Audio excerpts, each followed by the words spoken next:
This is I Don't Speak German. I'm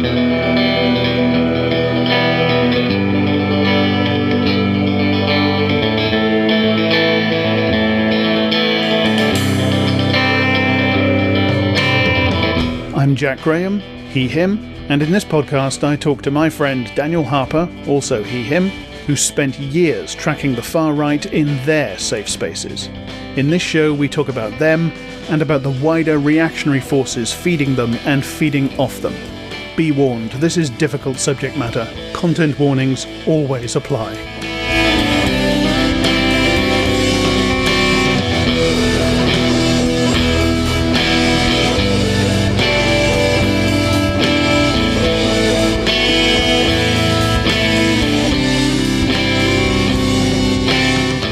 Okay, right. Well, it is bonus episode 6 of I Don't Speak German, and this is a very odd episode because we're not talking about a movie or anything even obviously related to fascism, which is sort of our topic, We're talking about a book based on a British 80s, started in the 80s, science fiction television series called Red Dwarf, which probably most of you children out there, all you Zoomers, you probably don't know anything about it. But it's a big deal to old codgers like us, Daniel and I. And we're joined, very happy to be joined for this episode by our old pal and co-conspirator, James Murphy. If that's, am I getting your name right now? Because I've kind of lost track of what your name is these days. Hey man, that's all cool. I'm doing great, guys. It's really good to be here. James Murphy works for me, absolutely. And this is the podcast I've spent a life preparing for, so it's going to be really nice to spend the time with you, and also to fail at it. I'm excited by the fact that I've spent my life preparing for it. I'm still probably not be very good, so that's exciting times. Well, that's kind of appropriate, isn't it? Isn't it just? bringing the real Dave Lister energy to this podcast. Well, the real all of them energy, isn't it? It is. Yeah, because this is in when did the show start? Was it 87 or 88? 88. It was 88. 88, right. Yeah. So the first series of Red Dwarf airs on BBC Two in 1988, contemporaneously, roughly speaking, same year anyway, with the penultimate season of classic Doctor Who. And then the second series of Red Dwarf, because anybody who knows Red Dwarf knows that the first two seasons are kind of their own thing, very different from the rest of it.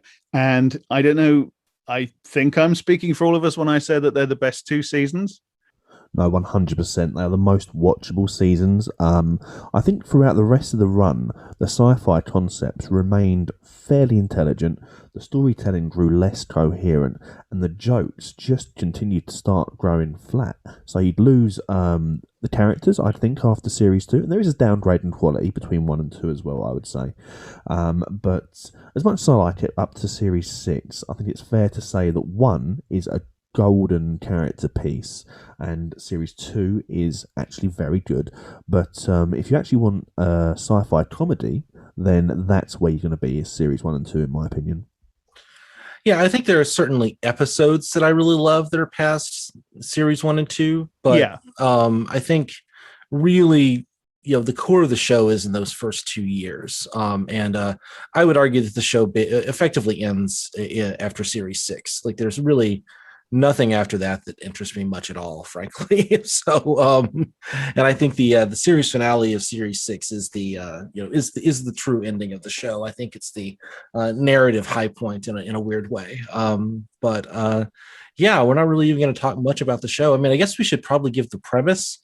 Well, this is it. Yeah, this thing, we kind of need to describe the show a little bit so people know the context. Ironically, I think people are more aware of it now than they were 10 years ago because it's come back in the last few years. So at least there's a little bit of knowledge of it. But I used to mention this to people in like 2005. And it was just like big blank eyes completely, like nobody had heard of it at all. And maybe that's a difference between the US and over the pond there. But I know that there have been some new seasons in recent years. I don't know how many of those there were. It started back up again on on Dave, didn't it? And Yeah. I watched some of those, and they were all right, but it didn't feel right, So I don't know if they might still be making it for all I know, but I dropped out quite some time ago. Well, apparently there was like a movie, like kind of a movie that was made called The Promised Land, which aired on the 9th of April of last year. Right. That's kind of the most recent thing. I have not seen anything past the Back to Earth movie. Which is awful and unwatchable is the Back to Earth movie, in my opinion. I decided at that point I was done with it. Like, no, this is all I need. I picked up The Promised Land because it was a premise that had intrigued me since Series 1, which was those two cat arcs that went out into space and what happened if they were to run into the crew again. So I picked up there, but no, it's probably coincidental, frankly. They probably would have run out of steam regardless, but like Daniel, end of Series 6, and the departure of half of the creative team, Rob Grant going, that's as much as my absolute adoration, and the show disappears there. Yeah, so we're a bunch of embittered old gits, basically.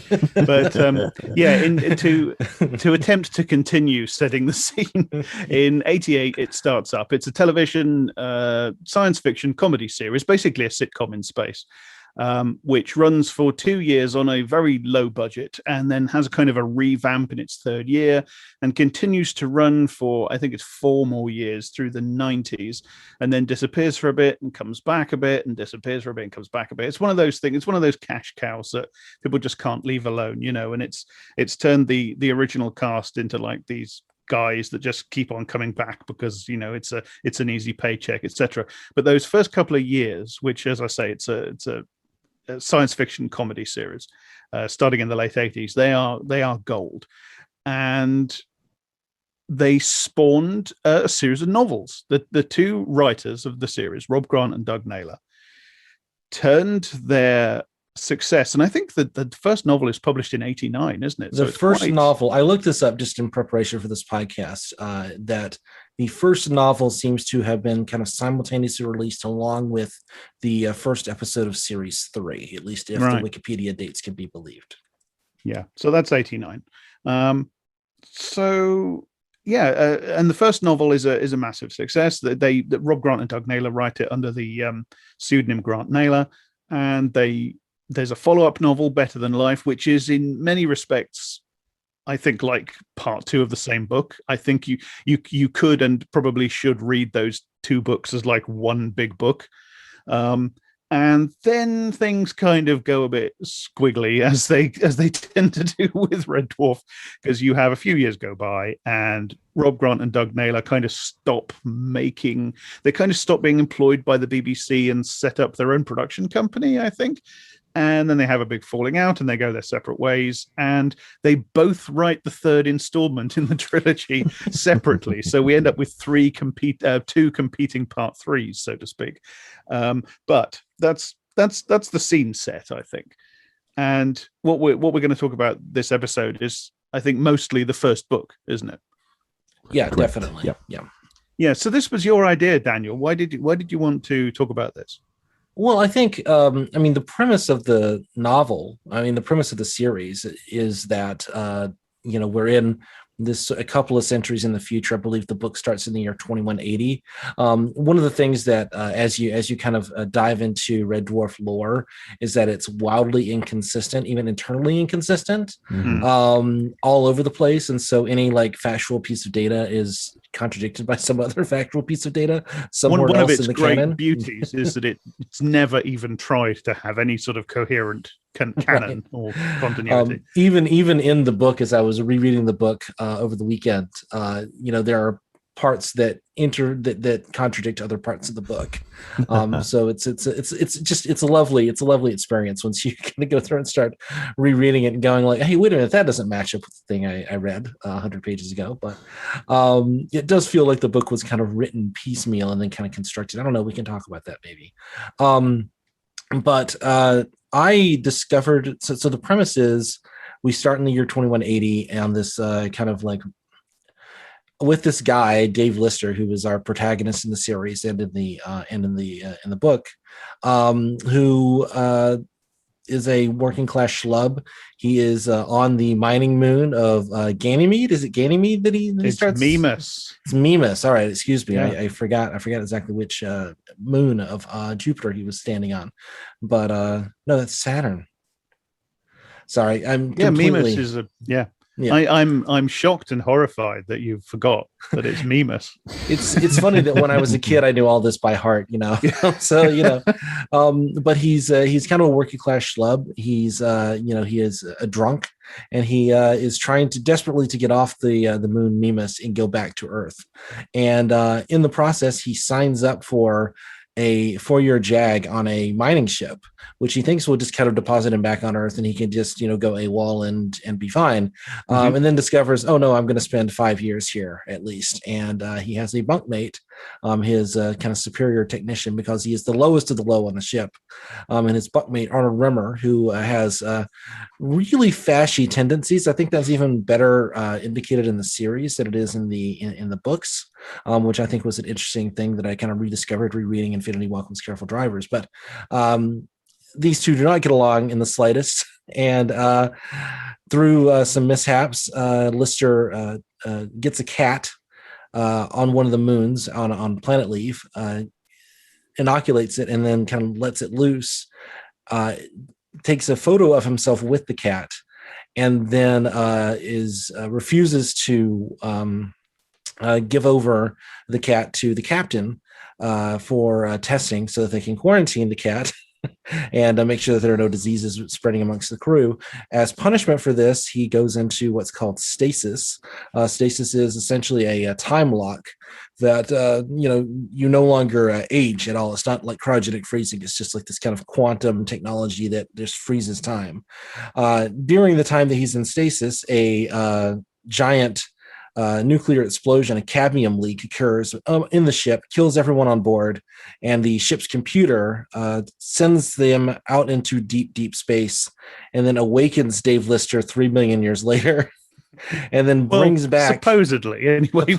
We never get any actual verification that it is 3 million years. Oh later. Yeah, that's true. That is kind of an open question. And, apart, I suppose, from the existence of the evolved cat, that would take a decent amount of time. Yeah. So and then they find not only Holly, the ship's computer, brings Rimmer back to life through this hologrammatic technology. So he's a dead man brought back to life through technology. And the cat, this evolved being that came from the society of cats that evolved from Frankenstein, which was Lister's original cat.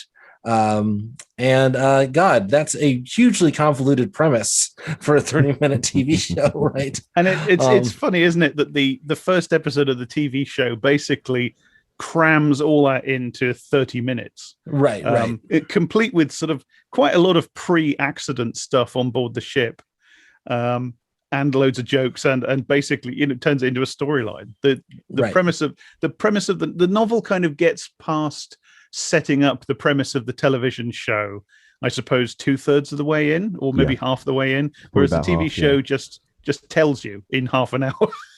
Right. So all that, like, there's this huge backstory, and this is what kind of fascinates me about this book, is that there's this giant backstory, like a third or a half of the book is just getting us to the point at which Lister goes into stasis. Yeah. And then we spend the second half, the middle third, I guess, is bits from the first 2 seasons of this TV show. Yeah. And then the final third is this like completely rewritten thing that never happens in the TV show at all.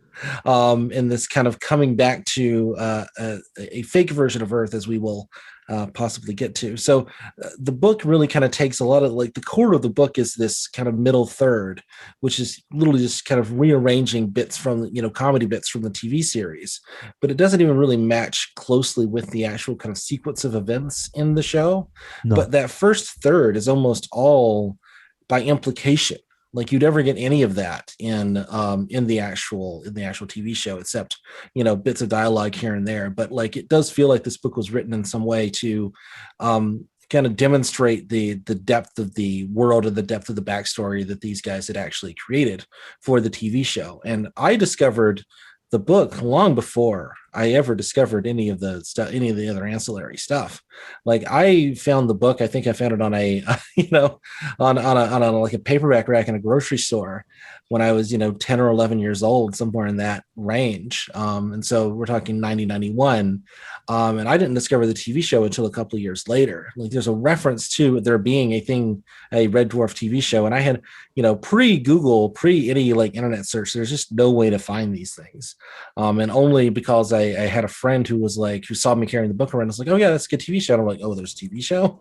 And it's like, yeah, it actually airs on public television at like 10:30 on Saturday nights. And so, and that's how I discovered the TV show. So the book was really my like primary access to this stuff from the beginning, which I don't think it's how most people discover the show, quite frankly.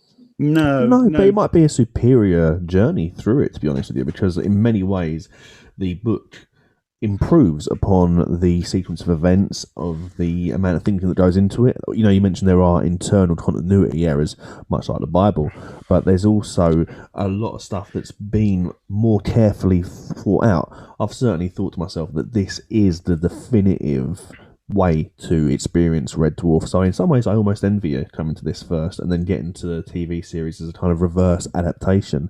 It's a little bit like Hitchhiker's Guide to the Galaxy in all the permutations that exists there, and with the television series being the least in both cases. Yeah, very much so. I was put on to the television show by a mate of mine at school. I was sort of in the second year at secondary school, so I was about 12, and my mate was into it.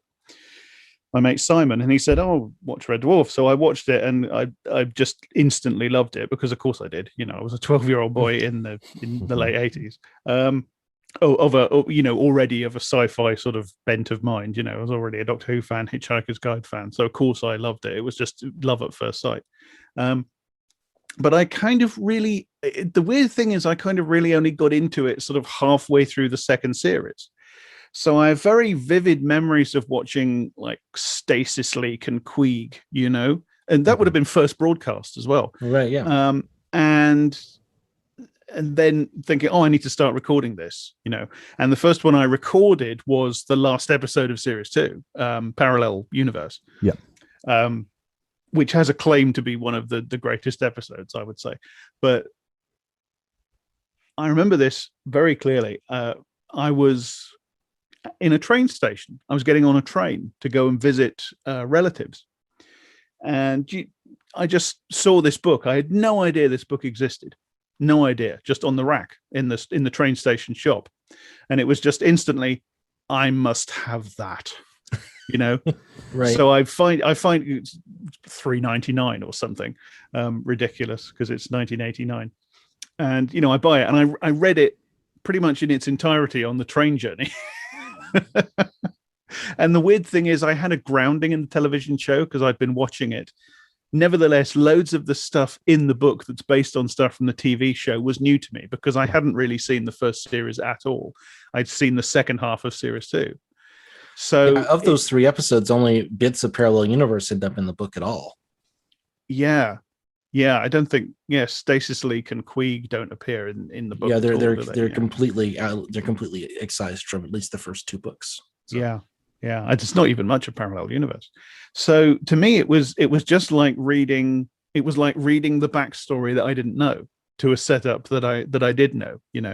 So I wasn't. So in many ways, I'm in the same sort of situation as you, Daniel. I had seen the television show first, but when I read the book, loads of the material in the book was, even the stuff that's based on the television show, was completely new to me. And I do think of the books, particularly. I mean, I've read the other ones, but particularly the first one and the second one. They're really Red Dwarf to me more than anything else. I like the TV show. I love the first 2 seasons particularly. But Red Dwarf to me is primarily the books, the first 2 books, in exactly the same way, James, you put your finger on it, in exactly the same way that to me, Hitchhiker's Guide is the novels, because I encountered them first as audiobooks. So before I'd heard the radio show or even seen the TV show or seen it, as somebody old enough to understand what was going on, I heard the novels. No, in my experience, it was always kind of background radiation for me. I might have said on an ancient podcast I did with Daniel that one of my earliest television memories at all came from Red Dwarf, of a rerun of Crichton from about 1992, and I remember being terrified of this skeleton falling forwards and landing in the soup. Horror moments down the ages there. This is our other main cast member who shows up in series 2. So yes, and that's also, that episode is mostly adapted in here, but again, I'd say certainly improved upon in the way it runs through. There was always cassettes around. There were Red Dwarf videos that my father borrowed off a cousin of his, which then just sat in my collection until VHSs were no longer a thing. So, just constantly there. The book itself must have come to me very early, because I've got a very strong memory of being in about year 5 in primary school and showing a particular end of a chapter. It was, in fact, where Holly says, "I only know what it isn't human." And I remember saying to a girl, "Isn't that a great end to a chapter?" And I remember the building I was in, so I would have been year 5, so about 9 years old. And I've read the book on average probably twice a year since then. It's been about 3 years since I've read it, maybe a little bit longer. But yeah, this novel and its sequel, Better Than Life, is very deep in my bones, I'd say. Yeah, same here. I've read both of them several times. Like Hitchhiker's Guide. I wouldn't want to, and the Dirk Gently books. I wouldn't want to speculate how many times I've read these books. Yeah. Yeah, it's funny because I did kind of indicate that I hadn't reread this in a long time, but I did, like, as a kid. I think between the ages of like 11 and 18, I probably read it 30 times, maybe. I mean, it was one of those books I just read and reread. It was always, just a part of my life. And this one and Better Than Life as well. So yeah. I've read both of them many times. It's interesting. Why do you think these books have this kind of appeal for a certain kind of young man?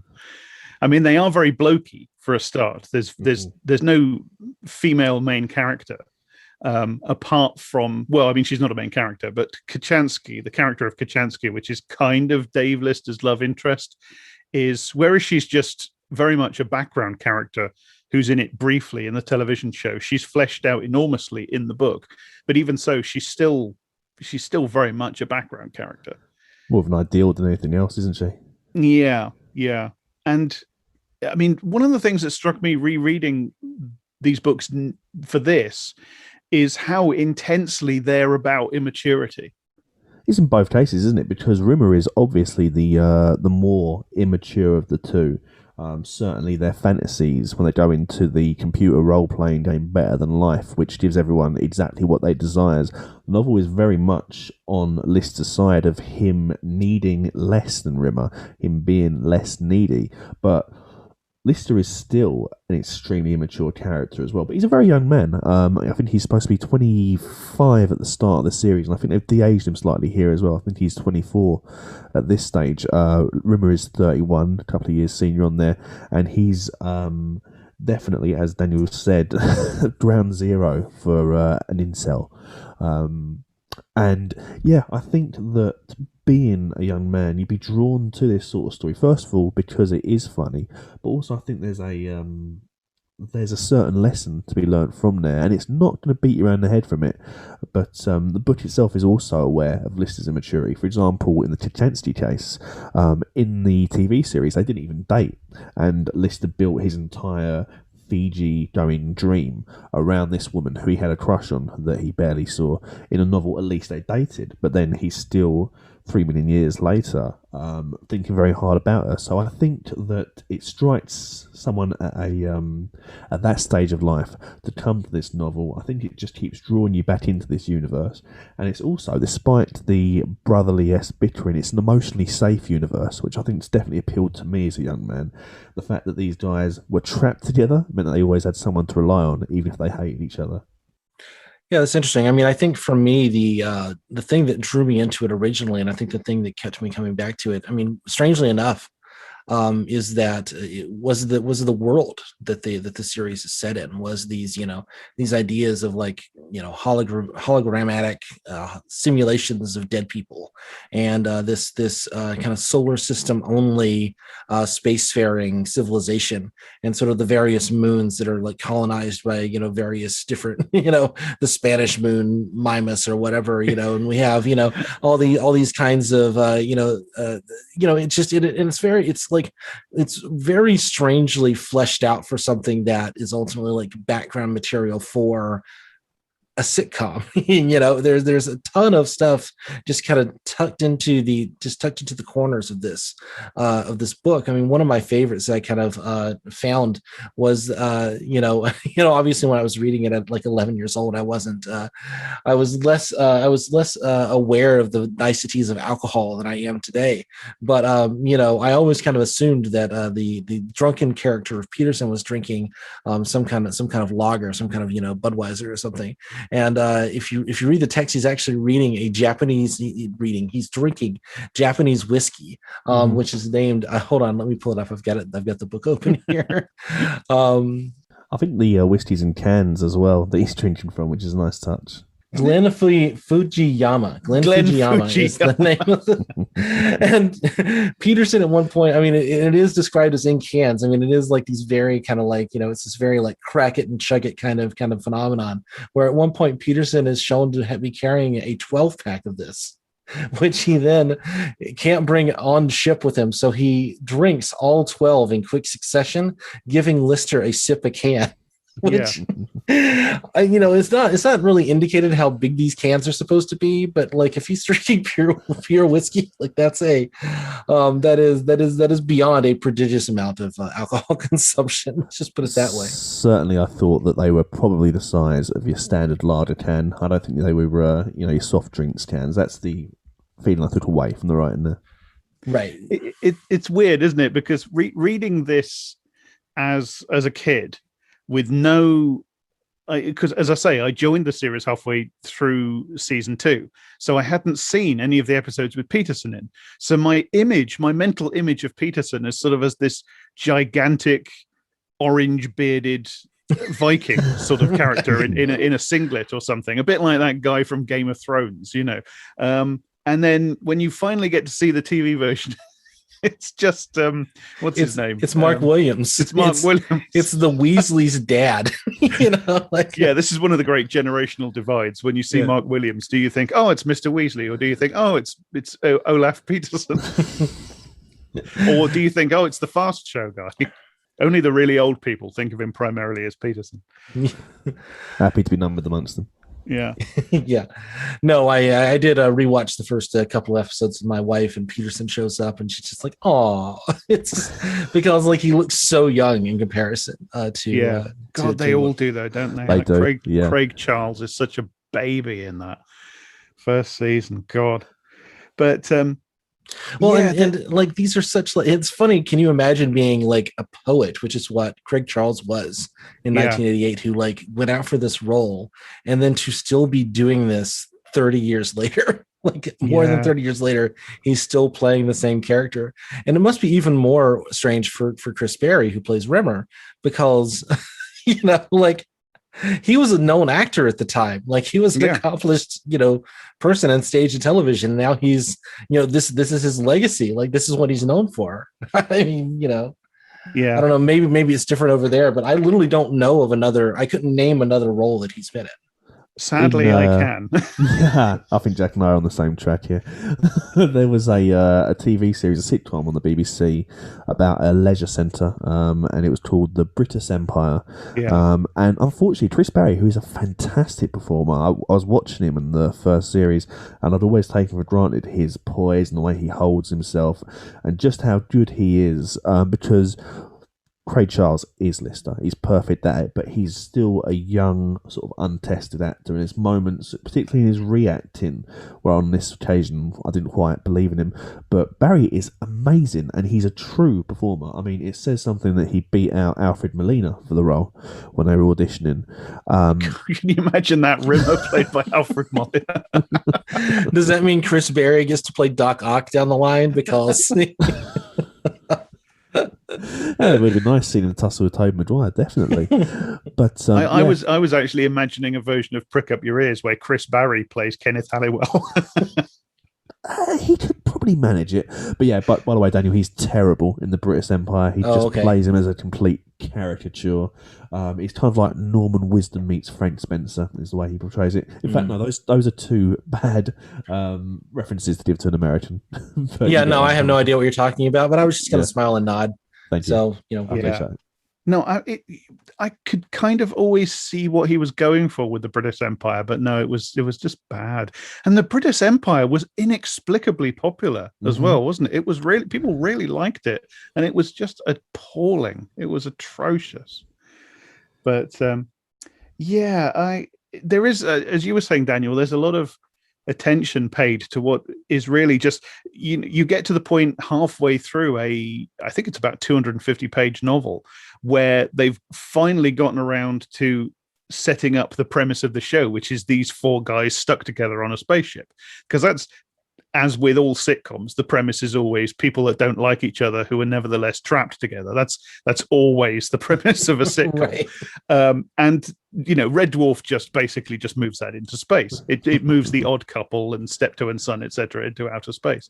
And as I say, the television show gets you there in under half an hour. The book takes half of a 250-page novel, and yet there's so much attention paid to the world building, which is a dirty word these days in lots of quarters, because it's so much of it is so badly done, but it's so well done in the book. It feels so organic, doesn't it? Even though some of it is very dated. It's very 1988. It's very 1989. It's just the fact that like Japanese whiskey is the drink of choice. That feels very kind of Yellow Peril-y in that very 1989 kind of way. Yeah, and people are always sort of inserting cartridges into their basically tape recorders, but with some sort of space name put on the front. It's also kind of like strangely 60s vibe for me. Like there's this kind of strong kind of hippie vibe to some of the. Some of the kind of side characters, particularly the drug addicts that Lister runs into on Mimas, well, Lister is kind of almost a beatnik, isn't he? Yeah, he's basically a bum, but he's almost kind of a hippie or a beatnik or something like that in a way. Yeah, I always get the sense I get the sense kind of rewatching it and kind of rereading it that Grant and Naylor were both kind of children in the 60s, and that kind of general idea of what the world is like just kind of carried on into their kind of creative period.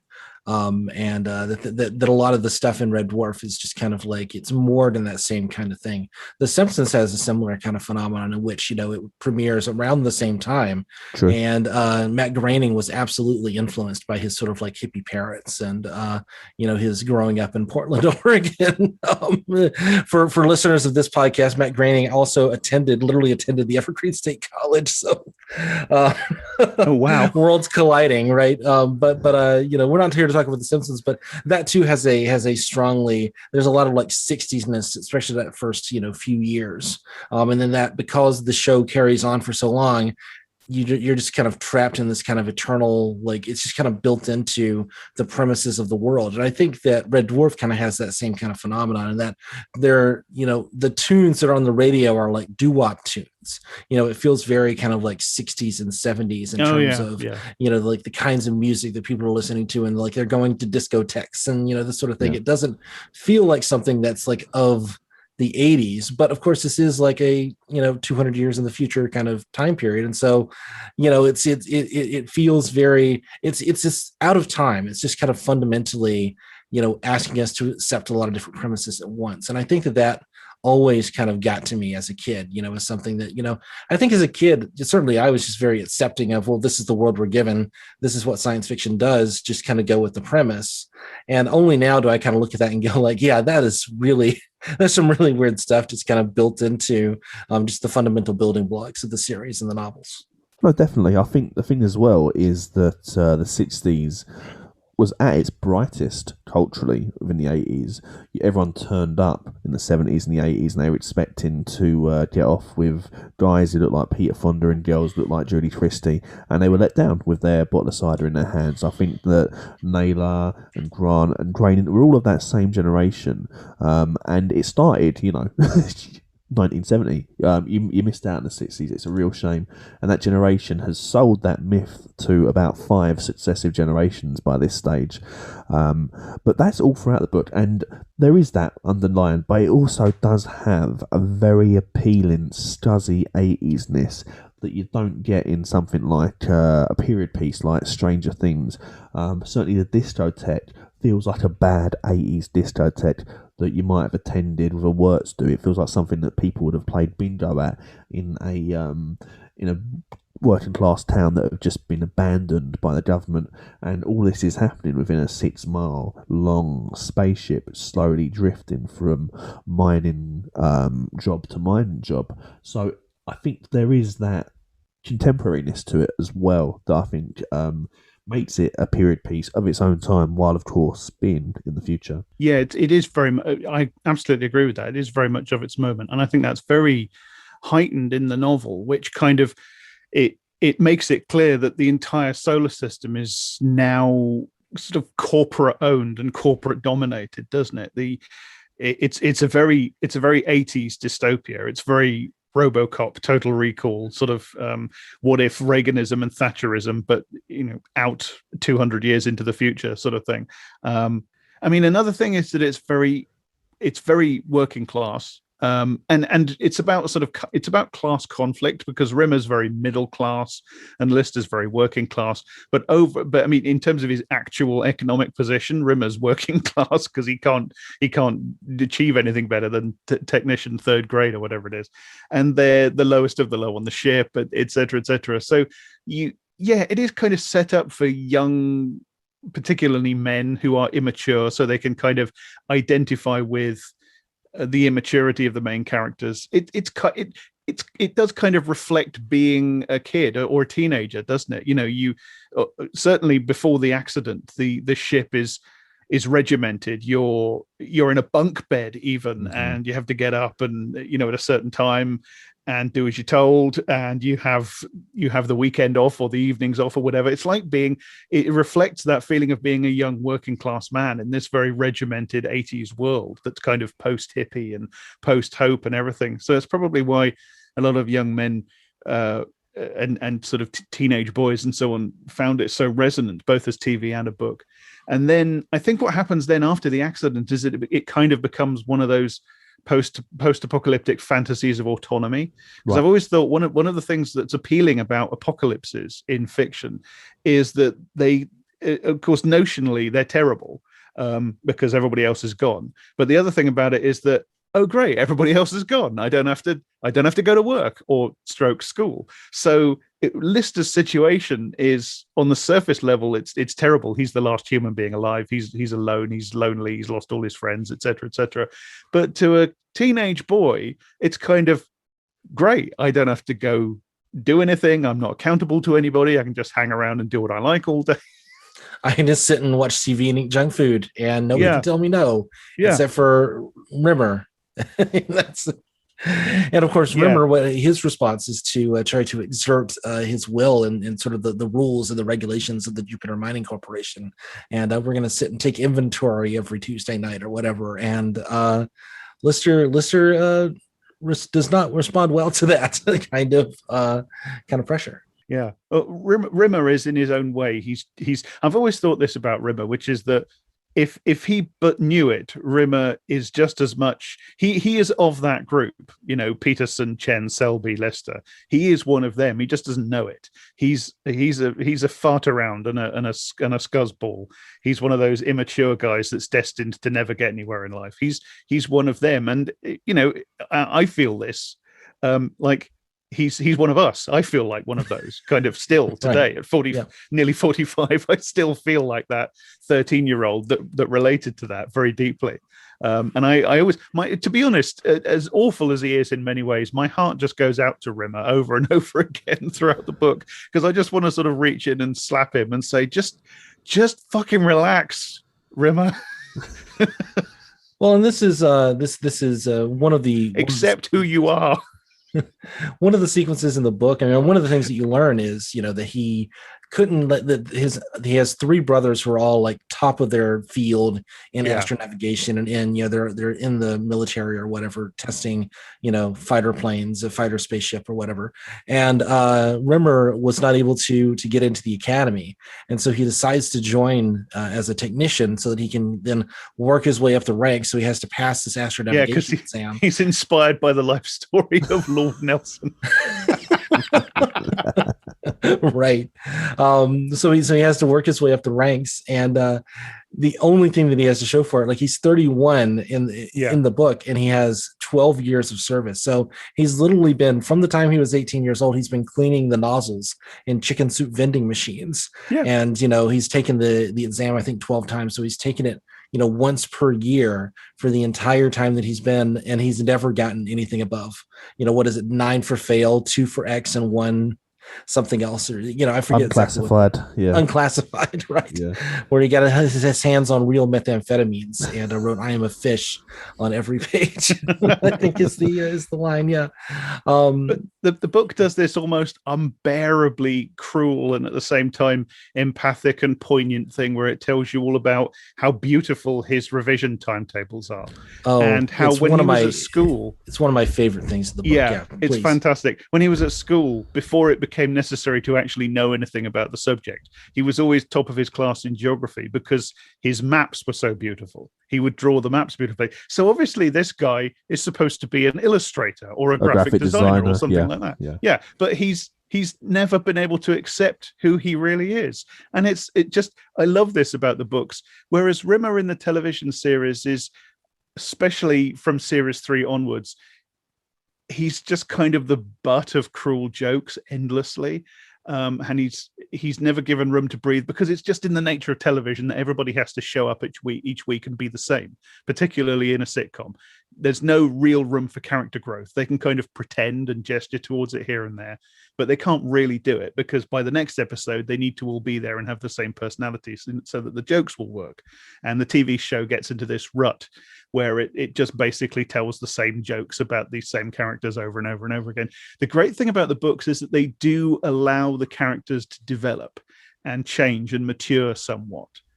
I think as well, the difference between the continually diminished Rimmer character on TV, where, exactly as you say, Jack, it's going to be the cat's going to say something about the fact that he's got a H on his head. Lister's going to say something about him being a physical coward, and he's going to prove them all right.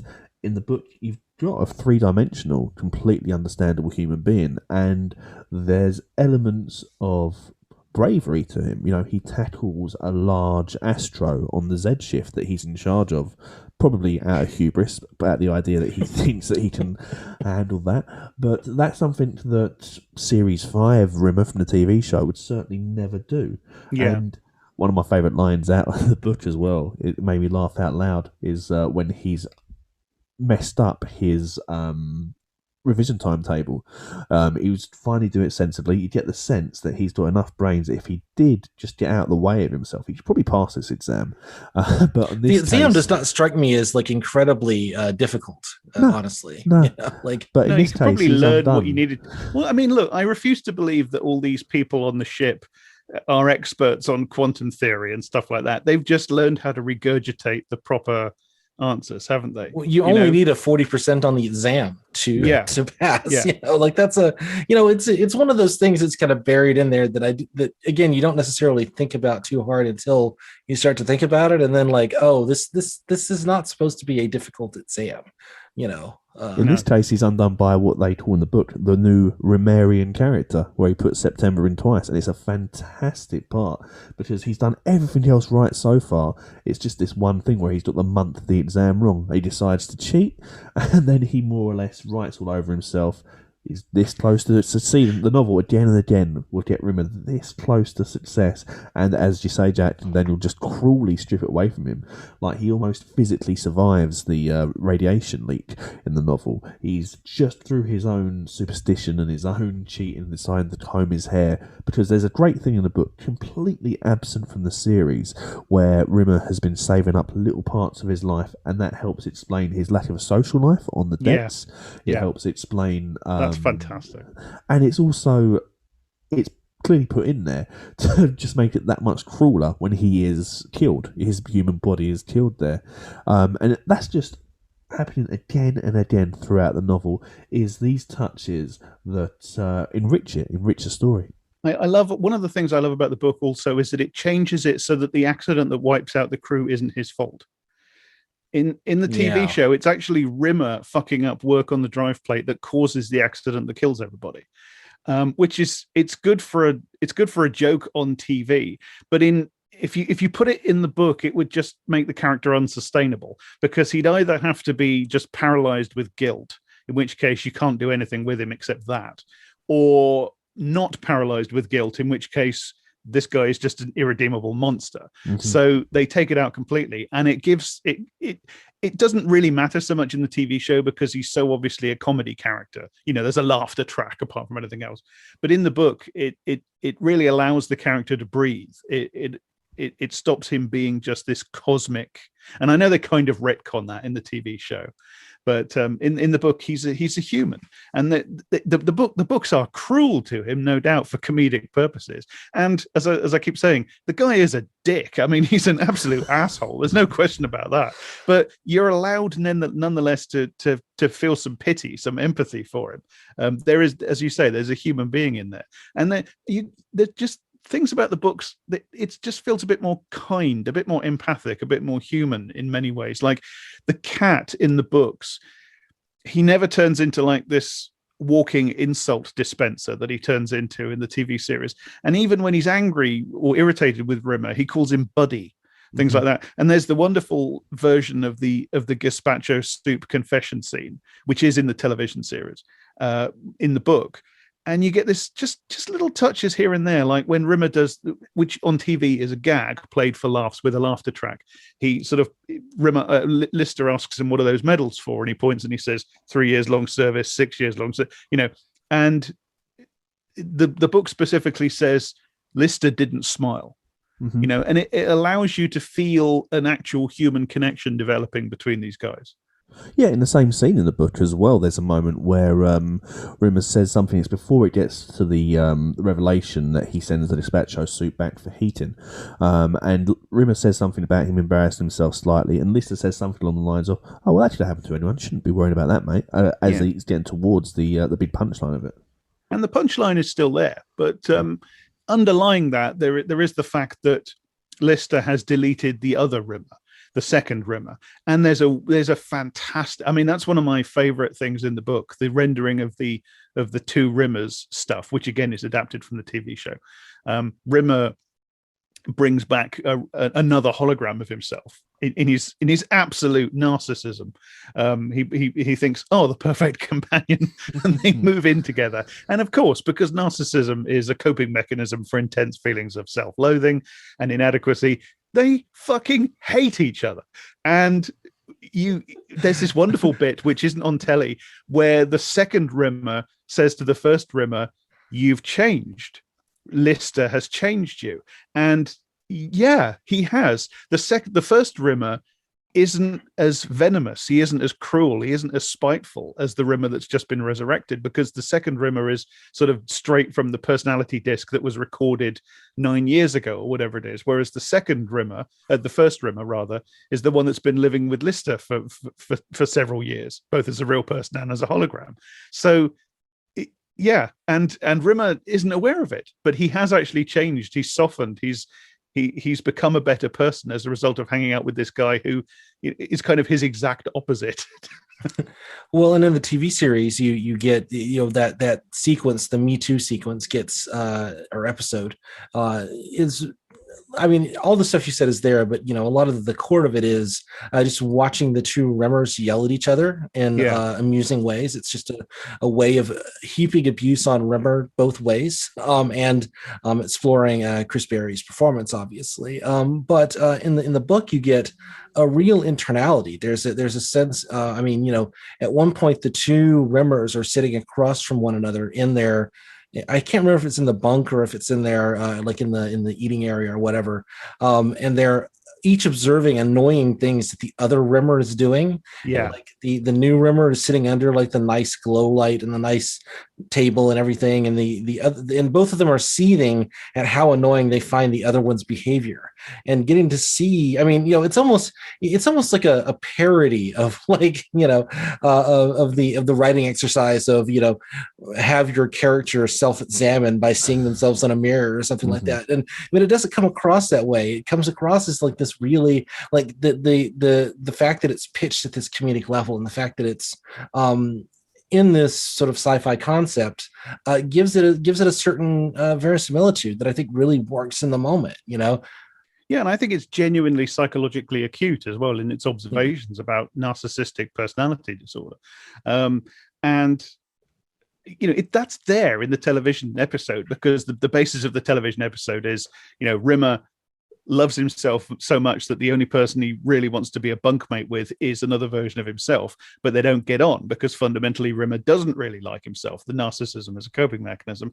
And of course, the Rimmer we know is softened from the original Rimmer, because the new Rimmer, the replica, is kind of venomous and nasty in a way that the one we've been watching for the first season isn't, which is why, of course, Lister tricks Rimmer and deletes the replica instead of his Rimmer, so to speak. That's all there, but the book just brings it out in this lovely way. That's so much that feels there's just a core of seriousness and naturalism to it in the literary form, as opposed to it being, obviously a sitcom is just by its nature it's a gag and laugh delivery mechanism. It has to be, and it does that really well. But it's amazing how well it adapts into something that feels more direct and human. Definitely, and that psychological realism is played across most, not all, of the characters here. The Cat and the Crichton we don't get inside the head of in the same way, but I suppose there's a limited amount of point of view characters you can have here. One character I really relished getting behind the eyes of in this one was Holly, and the explanation of his decline as well, because he goes from essentially knowing everything to being what the show and the book would call computer senile, and the explanation of how that is for him. He knows that Nabokov wrote Lolita and that page 60 is the filthiest one, but he couldn't remember if Nabokov was from Russia or Greece, who won that there, and hits that kind of movement inside his own brain. And as he goes through these extraordinary sights in the stars that no living sentient being has ever done before, at first he's gobsmacked by them. He's keeping great tracks of information about that, including street signs, as they say in the book, and further on he's just enjoying reading cheap novels and thinking about Joe Clump's terrible zero-G football. It's a funny old game. Which was Kevin Keegan in my paperback. I don't know. Yes, same. Yeah. They changed that somewhere. I don't know if Kevin Keegan wrote to them or what. No, it's Kevin Keegan in my copy as well. Yeah. Interestingly, in the audiobook, I listened to it half on audiobook, as read wonderfully by Chris Barry, a brilliant mimic, and half of it I read on the Kindle. It was Joe Clump there as well. So there's a mystery to unfurl as to when and where that happened and how. The other thing I think is interesting about the sort of the Rimmer doubling section is that this is a book written by two men who are credited as one entity, who ended up splitting from each other after a close partnership. Who ended up hating each other after a few years, right? Yeah, maybe there's a little bit of self-evaluation going on there. One of the pleasures of the two competing part threes in the book series is the icily polite acknowledgements at the front of each one. And I wish him all the best. Yeah, no. One other thing, this Me Too section is, I think, like the core. I think it's one of the emotional cores of the book, and I think we can, I don't know how long we want to talk, but I had really intended to kind of get into Rimmer as this kind of like fascist figure since we were doing this on I Don't Speak German. One of the things that I'm kind of struck by, one of my favorite bits of the book is that the two Rimmers are competing with each other in terms of, they're each more hard tasking the other than the last. So they get into this point where they're only sleeping 45 minutes and eating 6 times a day and doing astronavigation revision and exercising, for hours, calisthenics for hours a day for zero purpose. And in this process, they are, for various plot reasons that are not necessary to explicate here, working to reassemble a spaceship. Using the mechanical scutters, which are these kinds of like robots that help that do a lot of the kind of basic maintenance tasks and cleaning and such, and that the holograms can't touch anything, so they have to have scutters do all the work for them. So they're ordering the scutters around, forcing them to do this work to the point to where they're literally exploding from overwork. And in the process of trying to assemble and in their fatigue, the original Rimmer is inadvertently about to essentially put the ship together backwards, which would make it impossible to lift off, et cetera, et cetera. And the other Rimmer notices it, starts fighting with the first Rimmer, and then they end up destroying all the work that they had done over the course of that 3-month period. Yeah. And there's a line in which the original Rimmer says something like, they could have just stayed in bed the entire time, done nothing, and be exactly where they are right now. And that really speaks to, that really kind of speaks to like fascist organizing in these kind of like little internet spaces, in which they're constantly fighting with one another. I mean, they're constantly kind of splitting over, it is like this bit of like, well, I found someone who thinks exactly like me, so we're going to go spend all our time online together and we're going to create a podcast together. And then after 3 months, we're going to get into an argument about who owes whom money for a computer and whether or not we've shown up to our recording schedules on time and who's really taking this project seriously. And that's a little example from a little history of the alt-right from 2018. And I'm just kind of looking at that now and I'm thinking like, yeah, that is kind of like the two Rimmers. I think we can start calling them a Rimmer of Nazis just as a collective noun now. I think that's fair. Oh, come on, James. You make it sound like a lavatory disinfectant. Well, it's hit the rim in Rimmer. There is something fashy in Rimmer, or there's the fashy potato. I mean, firstly, again, the TV series makes more of this and does it for laughs. Like Rimmer reads Fascist Dictator monthly on the television, whereas the novels, as I've said, are less broad than that. But even so, there is something. I mean, Rimmer specifically admires Napoleon and Caesar and these sorts of figures in the books. He's obsessed with people like that, and tries to model himself on them ludicrously. So there is something of that compensatory macho power worship thing going on, isn't there? I think one of the mistakes the novel makes, one of the few missteps, comes from giving Rimmer any actual authority here. Because in the TV series, he's literally only in charge of Lister and feels very foiled by the fact, but at least he's got someone to lord it over. By giving him a shift of people to be in charge of, I'm not sure of the number, perhaps 20, perhaps 10, I think that there's a inflation of his sense of self-worth that doesn't quite fit. I feel like it's inconsistent. It's one of those parts of the novel that kind of contradicts itself, because that character obviously does fail at the fact that he's got people under him. There's a really fun part of him being in his own head whilst he thinks about all the self-help books that he's gone through and the silences that he's used in speaking out to the room, and he's like, that was some great silences that I had through there. Hey, just include more silences. That's the way you make an inspiring speech. And there's one bit where he's like, no, this is a dumb place to have silence. It just makes it seem like he forgot what he was going to say. But yeah, I think that was an error of the book, is giving Rimmer an actual command of a sense, because I think he would have been even more insufferable than he comes across at this stage. He's such an insufferable twat. He invents his own salute, and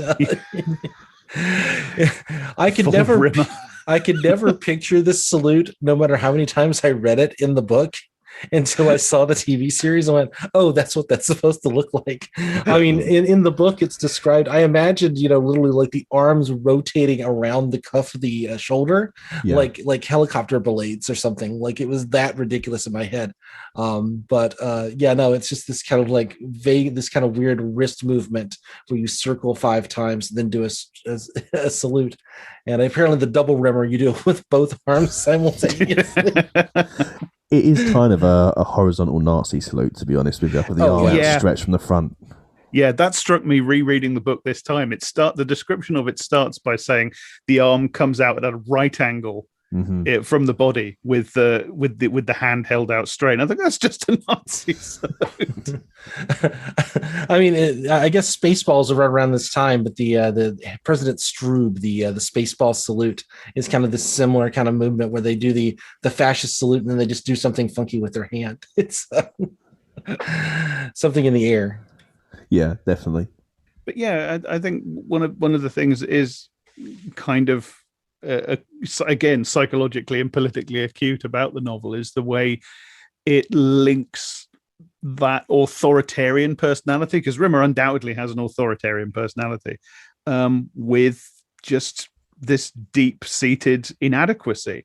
And as I think you used the word earlier, Daniel, he is basically an incel, isn't he? Well, he is technically not a virgin. He had sex with Yvonne Magruder. For 12 minutes. That's one of the bits in the book that hasn't aged very well, because it might be in the second book actually, but he goes into kind of detailed reminiscences, and apparently Yvonne Magruder slept with him when she was concussed and didn't know who he was, which to our modern eyes, that's well, A, accurate to the character, B, not something that you want to joke about. Not a person you really want to be around, or protagonist in a comedy series. So I had forgotten that detail. I didn't get to reread the second book, but I mean, and he remembers this Yvonne Magruder kind of thing for years. And I mean, if we can just kind of elide, that's all he's got. But I mean, in the book, it's literally described as like 12 minutes, and that included the time it took to eat the pizza. Yeah. And he says, he had spent more time with his head down the loo of a lavatory than between the buttocks of the woman he loved. It's another one of those good lines. There's a lot of like there's a lot of like Rimmer talking about sex that is just absolutely horrifying. That again, I think passed mostly over me when I read this, when I was 12. But there's a particular line where from the TV series in which he says, I've never interfered with a woman sexually. And that's just that even makes the audience go when it's on telly. But one of the areas I think where the TV series does kind of score over the book is the confrontation of Rimmer's attitudes towards women, because it's certainly in the first book, he never really gets anywhere in terms of thinking about that. Whereas the television show has the absolutely incredible episode Parallel Universe, which is the end of series 2. Not perfect, but a very, very interesting episode that really does challenge loads of male ideas about women and sex and stuff like that. And Rimmer, I don't think Rimmer learns anything in that episode, but it does confront him enormously, kind of with his own values. Whereas that does sort of happen in the books, but it has to wait for the second book, doesn't it? In the sequence where, again, to modern eyes, a bit iffy in many respects, but in the fantasy world of Better Than Life, Rimmer's consciousness gets transferred into a female body, and he has to live as a woman for a while. And he does actually have a section where he starts to think seriously about his own attitudes to women, which again is another what's the word I'm looking for? Instance of the books taking these matters of characterization and even the politics behind them a bit more seriously than the television show has the room to do.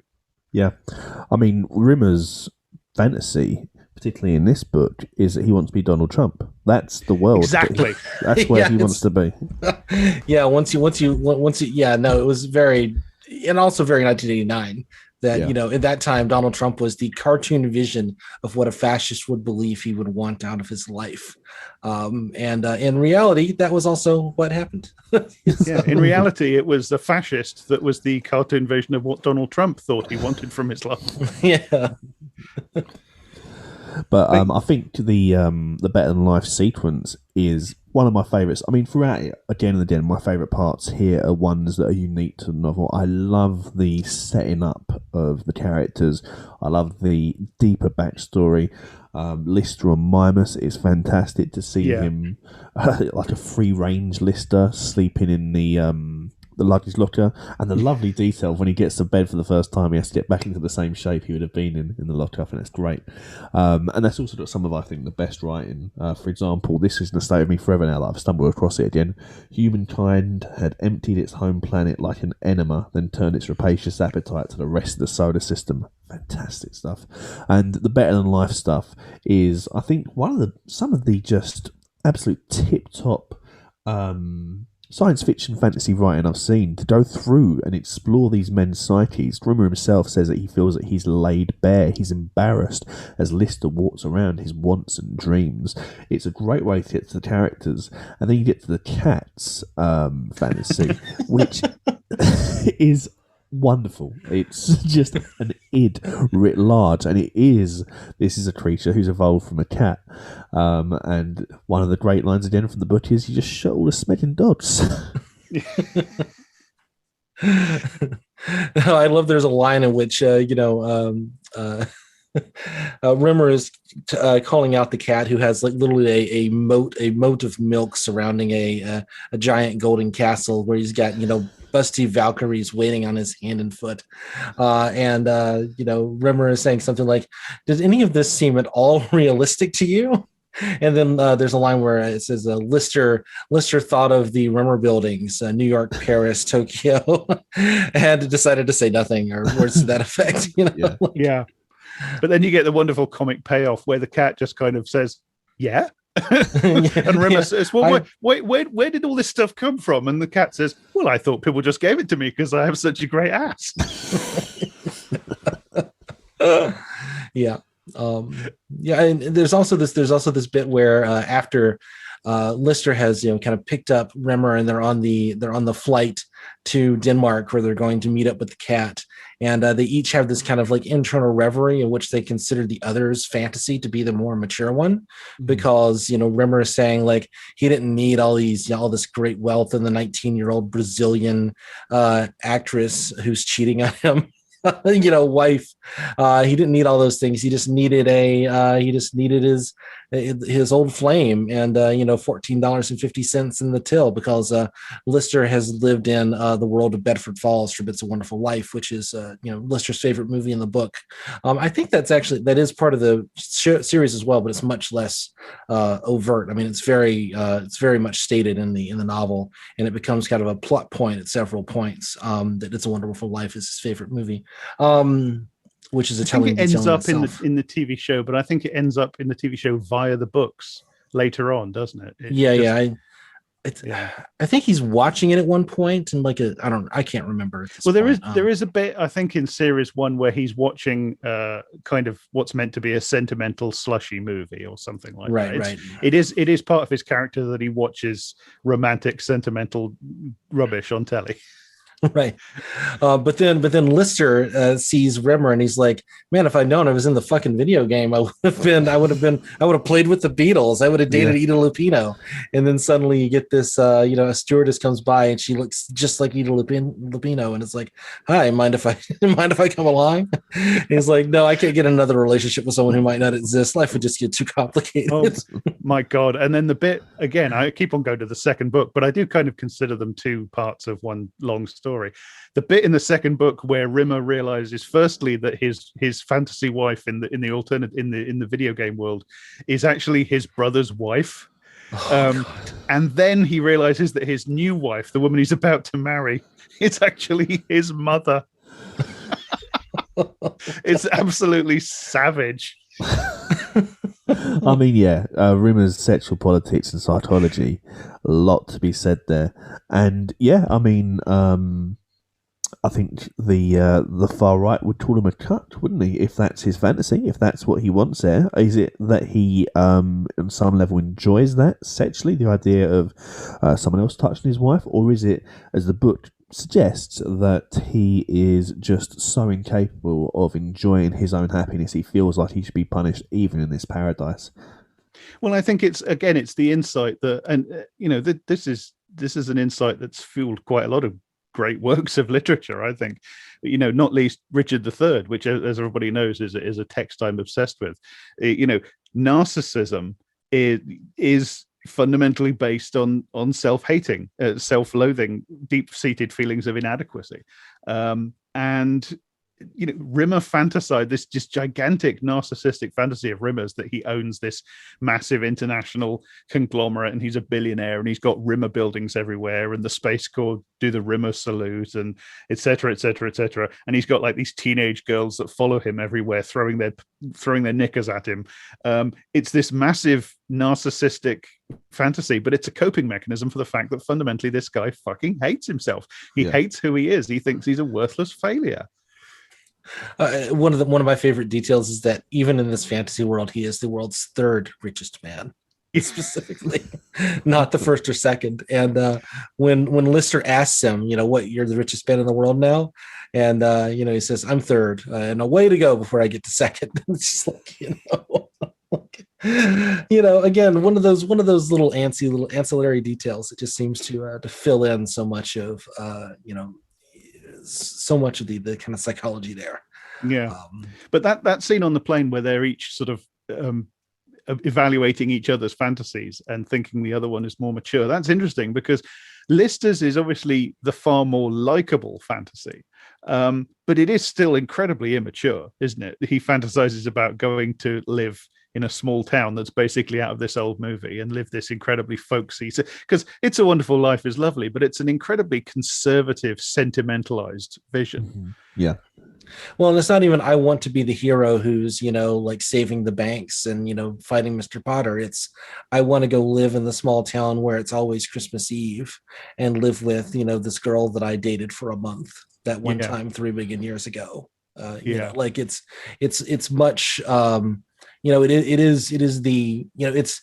it's the aesthetic of the film without any of the content of the film. Interesting. Yeah, that's interesting. It's the sort of the Ted Turnerization of what It's a Wonderful Life was. Again, something that would have been pretty salient in 1989 when it was at that point starting to air. At least in the US, it was airing as kind of a free version all over basic cable. Yeah, that's interesting, because It's a Wonderful Life actually has quite a lot in it about ordinary people up against, it's quite a populist vision. It is conservative in many ways, but it's also quite, if you made It's a Wonderful Life now, Fox News would declare the director and writer to be communists, wouldn't they? Yeah. Which is, of course, a laugh if it's Frank Capra. It's it's strange actually how little the book makes it feel like the movie. The way they phrase it, it's as if everyone got together to try and recreate the. It's like a theme park ride of it, so it doesn't feel like Frank Capra's film at all. It's just walking through the memories of it, a little bit like Doctor Sleep walking through the memories of The Shining. It's that kind of feeling you have there. Lister isn't enjoying the fact that he's in this movie that means so much to him. He's enjoying the paraphernalia of it around him and having Christine Kochanski and two unrealistically mature 15-month-old babies. Yeah, who change their own nappies and drive to the store to pick up milk. Yeah, but that again, it's quite psychologically acute, because Lister just accepts it because it suits him, and then when he stops to think about it, he thinks, yeah, this doesn't actually make any sense. But that is how self-delusion works. The whole sequence is kind of this quite sophisticated riff on how self-delusion works, because there's always a rationalization. Like you say, Lister, there's a little account of how he ends up in Bedford Falls, so to speak, and he thinks it's like loads of fans of the movie grouped together to recreate it. And then, yeah, if you just think about it in passing, then you can say, yeah, that explains it. But of course, when you subject it to any thought at all, it's obviously not plausible. But that is how self-delusion works. You raise the question and bat it away with something that just sticks a band-aid on it. The one character who I enjoy more in the novel, but yes, basically nothing, is Crichton, and I liked that it's clearly original Crichton, so Robert Llewellyn would not play this Crichton should this ever be adapted. Throughout it, he remains the I think David Ross is the name of the character. Yes, David Ross. Yes, yeah. Thank you. And yeah, he remains in that mould, and the use of it, I absolutely love the revulsion and horror that Lister feels at having this happy slave. I think that's one of the it's in the series, and Lister builds up a relationship with Crichton and helps him break programming to be an individual and be able to think for himself without collapsing into guilt, without having something to do. But yeah, it's something in the book there where it shows Lister in such a great light, and then the Rimmers come along and immediately take advantage of finally having someone new to boss around there.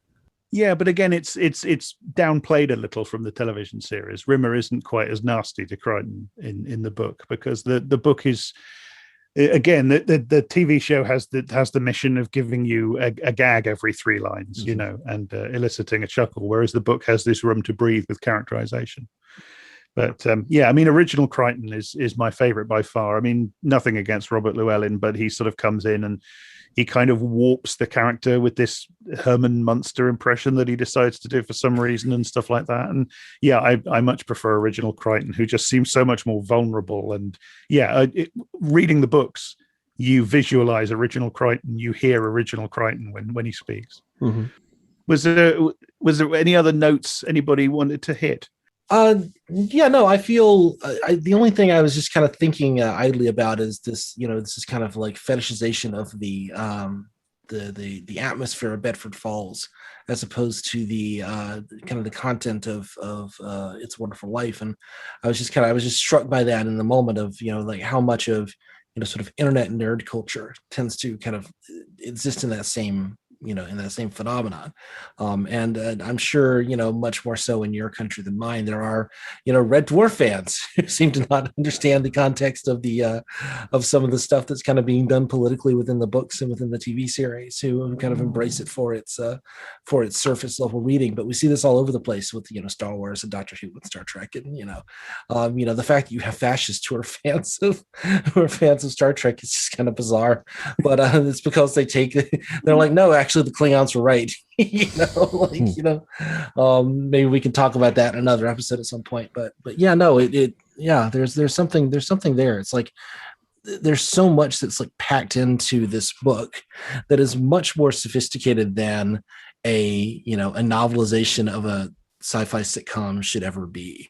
And I remember there was this kind of time period around this time, partly because of the influence of the Hitchhiker's Guidebooks. I remember there were a lot of, kind of fly-by-night, kind of young adult sci-fi novels that really were just kind of wacky and zany, like kind of Police Academy level comedy.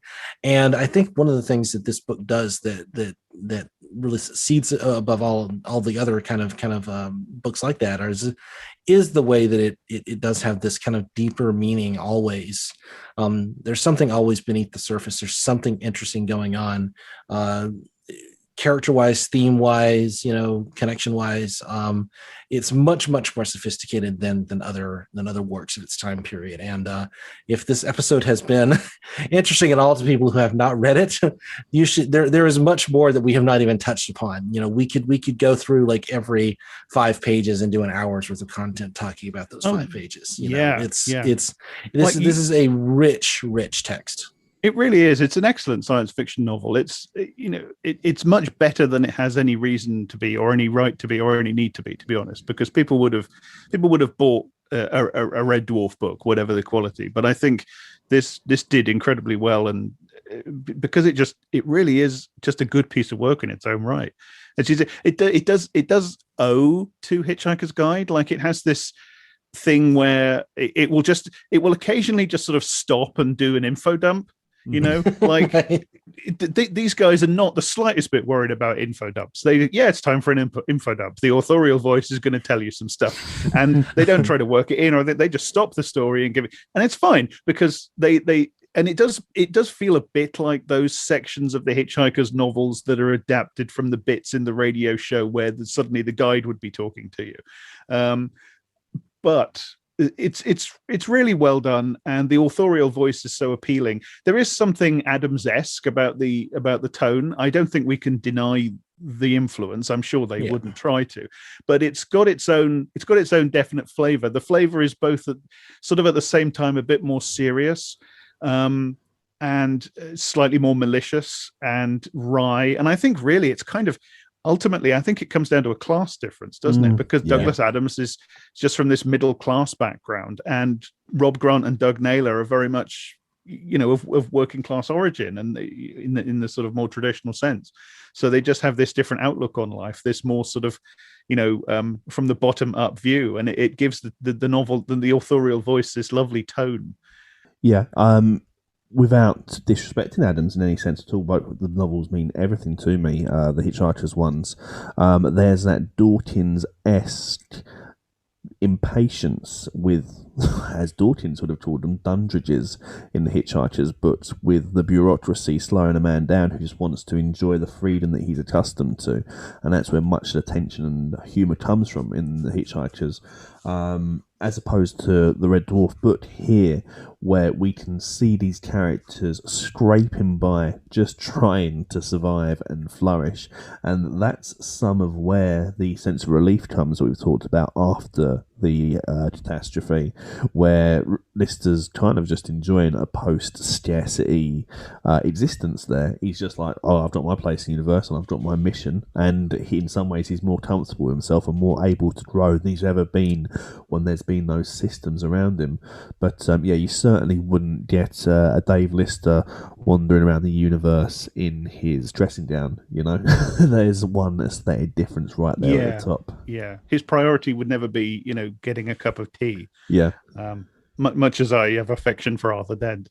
Yeah. There is a way where there's a sense in which, you know, Lister goes to sleep and then he wakes up post accident, and what he's gotten away from is a world where he has to work, into a world where, as you say, it's a post-scarcity world. It's, you know, you could look at it almost as like the achieve. You know, it's only for one guy, sadly, in the end, but it is the achievement of socialism. You know, and, full luxury automated communism, space communism. Yeah, it kind of is. It works if there's one guy. If there's only one of you. Yeah. But I think that one of the things I feel about these books is the idea that these guys are improving. They're getting better. You know, that the books kind of have this clear-eyed view of these people as deeply flawed. You know, the book loves Lister, but it's not in any illusions about him. This is a deeply flawed guy, as is Rimmer, even more so. And that even as it has affection for them, it kind of stares in a very clear-eyed way at them, warts and all, faults and all. But it kind of shows them muddling. You know, that's what these books are about to me. They're like ordinary guys with deep flaws, deep scars, you know, from their past, etc., fundamentally just bimblers and fart-arounds and et cetera, but muddling through and ultimately getting there, you know, ultimately improving and sticking together, etc. And it has that kind of spirit to it that, in a way, as much as I will always love Hitchhikers, I feel closer to the spirit of these books. Yeah, 100%. No, I'm in the same boat on all of that. I've recently done a reread of all the Hitchhikers. I've recently watched the television series, and I've done the same now with the Red Dwarf book, and I've watched, for some reason, Red Dwarf in reverse order. I couldn't tell you why I did that. Series 5, 4, 3, 2, 1. It was nice to watch the cast to slowly get better looking. And like a backwards universe. A bit like it, yeah.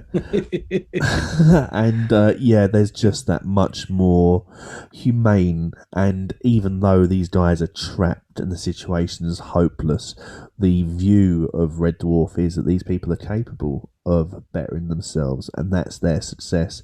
Whereas Hitchhikers is a depressed, we're stuck in the kind of position we're assigned to, unless we transcend with a romance if we're very, very lucky. But even that won't last, you know? Yeah, yeah. Certainly, the last. I think Adam said he was planning to write more, but of course he died before he could do it. But Mostly Harmless is a very unhappy book.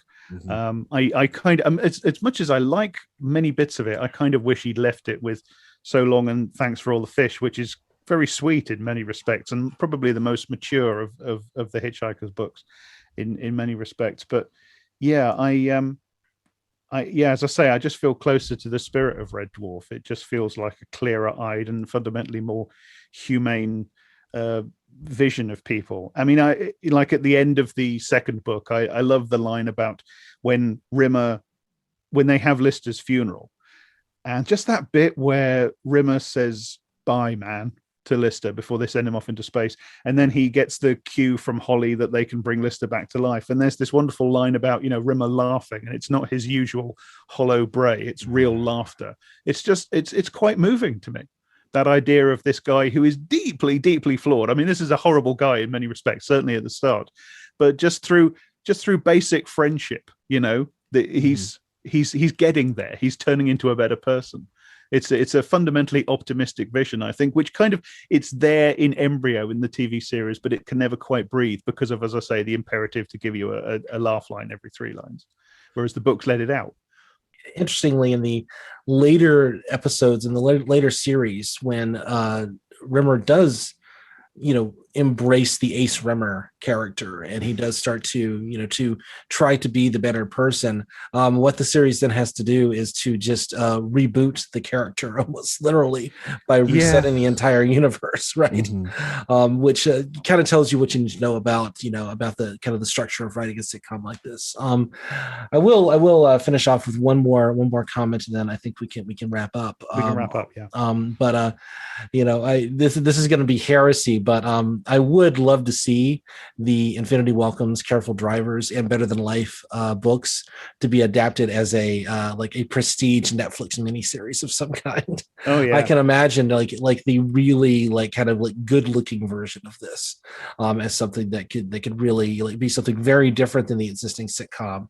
And I would personally love to see it. I was rereading it and just thinking it would not be difficult to imagine the kind of the high budget version of this, because clearly there's a lot more going on, and the budget constraints of particularly series 1 and series 2 are just the version of this in the books is much more sophisticated in a lot of ways than they could ever justify in the sitcom. So also in terms of characterization, like a movie or a prestige series now could, obviously the pressure to have a laugh every 3 lines is gone. You don't need a laughter track. You could have less overtly comedic performances and bring out the pathos and stuff like that. It'd be great. Yeah, although 8-episode series covering the first 2 books would be amazing. Yeah. Although it would be hard to replace Craig Charles because I can imagine different actors playing different versions of the others, but to me, Lister and Craig Charles are just kind of completely inextricable. I think you have to go with unknowns. I think that's the only way to do it. But yeah. Hey, it might work the same way the American Pilot did. Yeah, with Craig Bierko. Jesus Christ. Terry Farrell as a female cat. Yeah. Yeah, that was DS9, Written by the guy Linwood Boomer, who'd make a great success for himself doing Malcolm in the Middle, by the way, that US pilot. I mean, it's not impossible to imagine a US version of Red Dwarf, and even around that time period, it's not a completely ridiculous idea. It just didn't work at all. And if you've watched, there's been enough decent American adaptations of sitcoms that seem British. They're cool. Steptoe and Son becoming Sanford and Son. What's the one with Alf Garnett? Till Death Us Do Part becoming All in the Family. There is a track record, particularly around the 70s and 80s for that. So, I can see an American version, absolutely. Get Lister to come from somewhere like Boston or Detroit. I'm not against the idea. I think throw $10 million at it and have Jeff Bezos fit the bill. Let's do it. Well, you could do it as the Netflix one, or you could actually do it as like a straight sitcom. But I think if you were doing it as a sitcom on American TV, You just have to take the basic premise and then get American writers to write their version of the basic premise, not do what the American pilot did, which is just take sections of the script from the British versions and get American actors to say it. Because the original scripts for Red Dwarf, they're so intensely British. It just didn't work at all, did it? Yeah, no. Craig Bierko as Lister, that's he's not terrible by the standards of 1992 television pilots. I mean, we'll give him that. But I think we should wrap up. Yeah, great. Almost 2 hours. Jesus Christ. Well, I mean, this is a much more important topic than we normally talk about. Oh yeah, definitely. So, James, where can we find you on the internet? The best place to find me, my old landing page on the internet, is my Twitter, which is at JimCrop1916, and that'll take you to all the other stuff I do. I do podcasts, which can be found at the Pets Lives page, petslives.libsyn.com, and as well as the ongoing Pets Lives with my friend Kevin Burns, where we're going to cover every classic Doctor Who serial. There's also other great podcasts from our friends and comrades there too, including one that I've recently joined, of Human Bondage, where we're going in order with the great writers Christine Kelly and Kit Power, going through every James Bond movie. That's a lot of fun. I do writing, which you can mostly find on my Patreon, and that's Patreon.com/JimCrop1916, which is what I also use for my Twitter there. So, check me out. Yeah, definitely do that. Okay, thanks for coming on, James. It's been a blast. And it's been a pleasure. Thank you for having me. That is the end of the episode. That was I Don't Speak German. Thanks for listening. If you enjoyed the show or found it useful, please spread the word. If you want to contact me, I'm @_Jack_Graham_. Daniel is @Daniel E. Harper, and the show's Twitter is @IDSGpod. If you want to help us make the show and stay 100% editorially independent, we both have Patreons. I Don't Speak German is hosted at idon'tspeakgerman.libsyn.com, and we're also on Apple Podcasts, SoundCloud, Spotify, Stitcher, and we show up in all podcast apps. This show is associated with Eruditorum Press, where you can find more details about it. The music was by Loon the Band.